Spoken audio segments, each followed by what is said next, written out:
A operación denominada Golfgri iniciouse o pasado mes de abril cando a Garda Civil tivo coñecemento da posible existencia dun punto de abastecemento e venda de droga nun domicilio de Rianxo.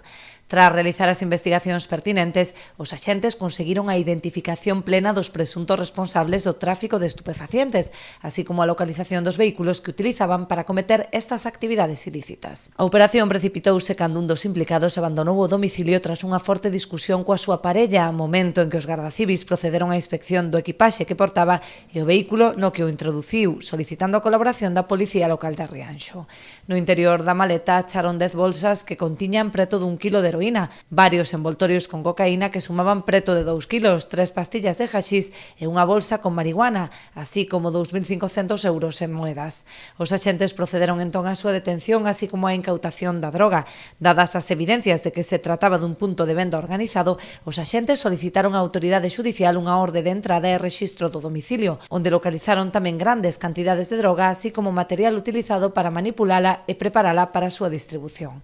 A Garda Civil procedeu entón á detención dos outros 2 implicados. Foron postos a disposición do xulgado de instrucción número 2 de Padrón.